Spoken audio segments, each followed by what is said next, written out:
Hi കൂട്ടുകാരെ, മിനീസ് കിച്ചണിലേക്ക് എല്ലാവർക്കും സ്വാഗതം. ഇന്ന് പച്ചക്കറി ഒന്നും ഇല്ലാതെ നല്ല ടേസ്റ്റ് ദിവസങ്ങളോളം ഇരിക്കുന്ന ഒരു കൂട്ടുകറിയുടെ റെസിപ്പിയാണ് കേട്ടോ.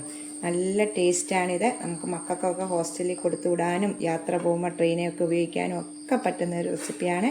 വീഡിയോയിലേക്ക് പോകുന്നതിന് മുമ്പ് വീഡിയോ കണ്ട് ഇഷ്ടപ്പെടുവാണ് ലൈക്ക് ചെയ്ത് ഷെയർ ചെയ്ത് കമൻറ്റ് ചെയ്ത് സബ്സ്ക്രൈബ് മറക്കല്ലേ. നമുക്ക് വീഡിയോയിലേക്ക് പച്ചക്കറി ഒന്നും ഇല്ലാതെ ദിവസങ്ങളോളം ഇരിക്കുന്ന ഒരു കൂട്ടുകറിയുടെ റെസിപ്പിയാണ് കേട്ടോ. നല്ല ടേസ്റ്റ് ആയിട്ടുള്ള റെസിപ്പിയാണ്. അപ്പോൾ ഇതിനായിട്ട് ഒരു പാൻ വെച്ചിട്ടുണ്ട്. അതിലേക്ക് 2 ടേബിൾ സ്പൂൺ കടലപ്പരിപ്പാണ് ഇടുന്നത്. 2 ടേബിൾ സ്പൂൺ കടലപ്പരിപ്പ് ഇട്ടു, 2 ടേബിൾ സ്പൂൺ ഉഴുന്നിട്ടു. ഇനി 1 ടേബിൾ സ്പൂൺ കുരുമുളക് ഇടാം.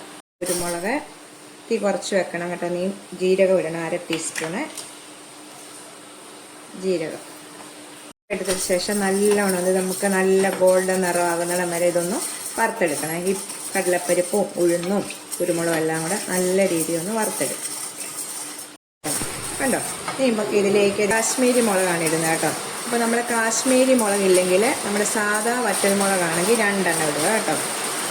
2 1 ഇട്ടാൽ മതി. അപ്പോൾ നമ്മുടെ ഇതിന് എരിവ് കുറവായതുകൊണ്ട് ഞാൻ 3 എണ്ണം ചേർത്ത്. ഇനി നമുക്കിതിലേക്ക് തേങ്ങ വേണം. 1 കപ്പ് തേങ്ങയും കൂടി ഇതിലേക്കിട്ട് വറുത്തെടുക്കാവേ. ഇതിലേക്ക് 1 കപ്പ് തേങ്ങയും നല്ല ഇതിട്ട് ഗോൾഡൻ നിറമാകണം കേട്ടോ. ഇനി അതിൻ്റെ കൂടെ തന്നെ ഒരു 4 ചെറിയ ഉള്ളി രണ്ടും കൂടെ എല്ലാം കൂടെ ഒന്ന് വറുത്ത് നല്ലൊരു ഗോൾഡൻ നിറമാകുന്നിടം വരെ നമുക്കൊന്ന് വറുത്തെടുക്കാവേ. നമ്മൾ ഇതിനകത്ത് എണ്ണയൊന്നും ഒഴിച്ചിട്ടില്ല കേട്ടോ.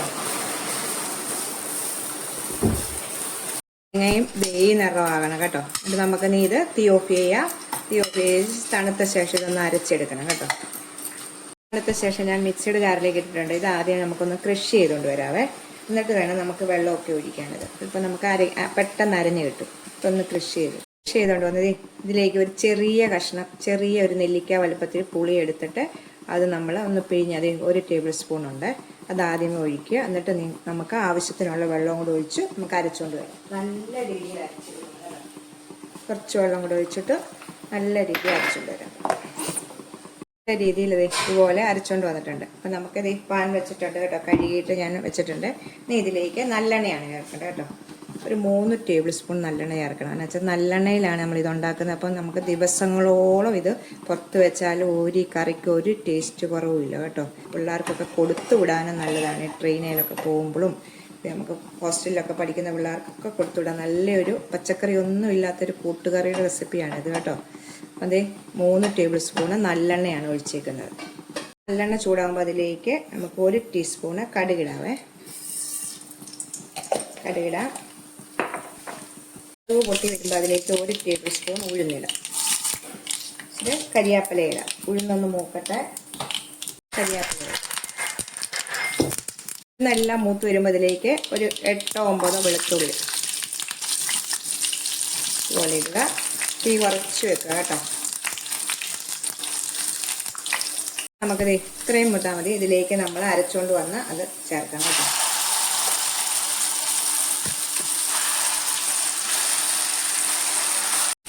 ഇങ്ങനെ ചേർത്തിട്ട് നമുക്ക് നല്ലോണം ഒന്ന് മിക്സ് ചെയ്യാം കേട്ടോ. നല്ലോണം കൈ എടുക്കാതെ നമുക്ക് നല്ലോണം നമ്മുടെ എണ്ണയൊക്കെ തെളിഞ്ഞ് വരണം. ഇത് ഇട്ട്